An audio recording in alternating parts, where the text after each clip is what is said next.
जैसा कि हमने पिछले एपिसोड में देखा था कि नाइनटेल फॉक्स ने उस फ्लेम ड्रैगन हॉर्स को अपने पास रख लिया था और सिल्वर टाइकिंग ने डिवाइन स्वॉर्ड को लियो सुमिंग को दे दिया था और डिवाइन फर्नेस को सिस्टर लू को दे दिया था।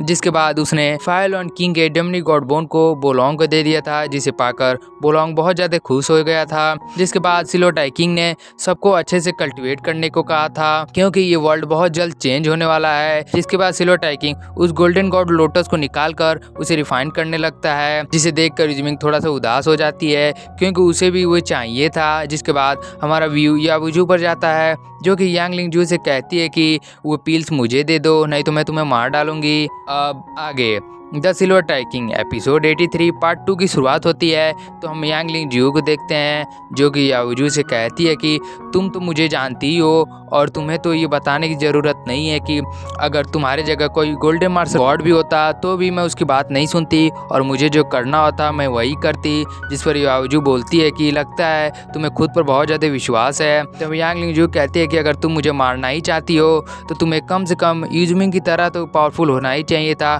पर अफसोस की बात है कि तुम उतना भी पावरफुल नहीं हो। यांग लिंगजू की बातों से याबुजू बहुत ज़्यादा चिढ़ जाती है। तब यांग लिंगजू और आगे कहती है कि अगर फिर भी तुम मुझसे फाइट करना चाहती हो तो मैं तुम्हारे साथ फाइट करने के लिए तैयार हूँ।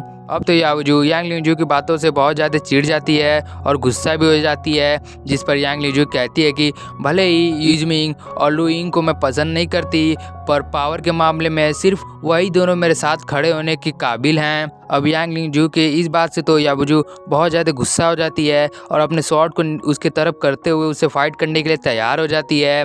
जिस पर यांग लिंगजू भी अपने स्वॉर्ड को बाहर निकाल लेती है, पर तभी वहाँ पर डेमनी टाइगर किंग आ जाता है जो कि उनसे कहता है कि ह्यूमन पूरे वर्ल्ड को डोमिनेट करना चाहते हैं और अब तो सिल्वर टाइकिंग भी बहुत ज़्यादा पावरफुल हो गया है और ऐसे समय पर ह्यूमन क्लेन को अगेंस्ट फाइट करने के लिए दोनों क्लेन को एक साथ काम करना चाहिए। क्या तुम दोनों को इस बात का डर नहीं है कि तुम दोनों की इस हरकतों की वजह से दोनों क्लेन के बीच जो फ्रेंडशिप है वो खत्म हो जाएगी? तब याबुजू डेमनी टाइकिंग को देखकर खुश होकर बोलती है कि क्या तुम अभी भी जिंदा हो? जिस पर डेमनी टाइकिंग कहता है कि मुझे क्या होगा और मैं उतना भी कमज़ोर नहीं हूँ कि मुझे बस इस बात के लिए मरना पड़े कि मुझे सिल्वर टाइकिंग ने कई हजार मील तक दौड़ाकर मुझे मारने की कोशिश की है और अब मैं पहले से भी बहुत ज़्यादा पावरफुल हो गया हूँ और एक गोल्डन मार्शल गॉड की वजह से अब मेरे पास भी गोल्डन गॉड बोन है। इस पर सब हैरान होते हुए बोलते हैं क्या एक गोल्डन मार्शल गॉड? तब डेमनी टाइकिंग बोलता है हाँ, एक गोल्डन मार्शल गॉड और उसके पास बहुत से ऐसी टेक्निक है जिसकी मदद से हम सब बहुत जल्द गोल्डन गॉड बॉडी पा सकते हैं।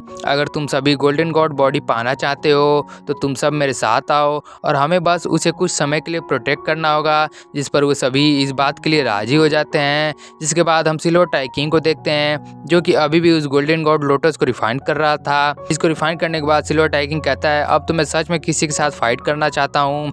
जिस पर युजमिंग हल्का से स्माइल करती है और उससे कहती है कि इससे पहले तो तुम गॉड बर्निंग फॉरबिडन एरिया में नहीं आना चाहते थे और जबकि मैंने तुम्हें 3 ड्रैगन बोन पिल देकर मैंने तुम्हें यहाँ आने के लिए राजी किया था, पर अब तो लगता है कि इसमें मेरा ही घाटा हो गया है। जिस पर सिल्वर टाइकिंग कहता है कि तुम तो बहुत चालाक लोमड़ी हो, तुम चाहती हो कि मुझे ऐसा फील हो कि तुमने मेरे ऊपर एहसान किया है। जिस पर युजमिंग सिल्वर टाइकिंग को देखते हुए कहती है कि तुम तो बहुत हार्टलेस पर्सन हो। सिल्वर टाइकिंग कहता है कि ये सब बातें छोड़ो, पहले हमें अब अपने मेन पॉइंट पाना चाहिए कि अब हमें आगे क्या करना होगा, इसके बारे में हमें सोचना चाहिए। जिस पर युजमिंग बोलती है कि मैं जानती हूँ कि तुम इस समय किसी न किसी तरह डुगुजू को मारना चाहते हो। तब सिल्वर टाइकिंग कहता है हाँ बिल्कुल, क्योंकि हमने उसे ऑफेंड कर दिया है और अगर हम उसे अभी नहीं मारेंगे तो बाद में जब वो रिकवर हो जाएगा तो उसे मारना हमारे लिए बहुत मुश्किल हो जाएगा और भाई अतियान को भी मारना है। जिस पर युजमिंग कहती है जहाँ तक मैं जानती हूँ जब वो डेमनी टाइगर किंग था तो वो एक बहुत ही एरोगेंट पर्सन था और वो किसी का भी गुलाम नहीं बनना चाहेगा और वो तो ह्यूमन क्लेन के मार्शल गॉड पैलेस के लाइब्रेरी का इंचार्ज भी रह चुका है, इसीलिए उसके पास बहुत ज़्यादा नॉलेज है जो कि ह्यूमन क्लेन के मार्शल आर्ट जीनियस वांग फेंग से भी ज़्यादा हो सकता है। और वो सिल्वर टाइकिंग से कहती है कि तुम क्या सोचते हो, क्या उसके पास डुगुजू के थंडर कंट्रोलिंग मास्टरी टेक्निक को ख़त्म करने का कोई तरीका होगा? और फिर वो आगे बोलती है कि और अगर भाई अतियान डुगुजू का दुश्मन बन जाता है तो ऐसा भी हो सकता है कि यहाँ पर डुगजू के दोस्त भी मौजूद हो जो उसकी मदद कर सकते हैं। जिस पर सिल्वर टाइगिंग कहता है तुम्हारा मतलब डोमिनिक विंस किंग और पर्पल थंडर लीबर्ट से है। तो इजुमी कहती है हाँ, क्योंकि वे सब डुगजू के आते ही वहाँ से चले गए थे और उससे फाइट भी नहीं किए थे और वे सब लेवल 6 के बीच इस गॉड बर्निंग फॉरबिडन एरिया में लगी सील की वजह से हुए हैं। तो हो सकता है कि वे सब बाद में एक साथ हो जाएं।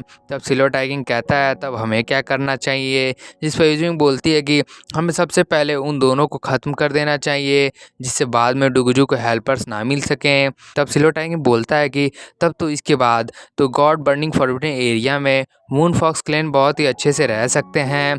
जिसके बाद सिल्वर टाइगिंग निंग किम फैंग से कहता है कि तुम बायांग माउंटेन को छोड़ दो क्योंकि अब यहाँ पर मून फॉक्स क्लैन रहेंगे।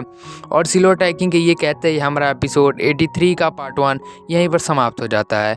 दोस्तों अगर आपको ये वीडियो अच्छी लगी हो तो प्लीज़ वीडियो को लाइक और चैनल को सब्सक्राइब कर दीजिएगा। तब तक के मिलते हैं नेक्स्ट एपिसोड में, तब तक के लिए सायोनारा।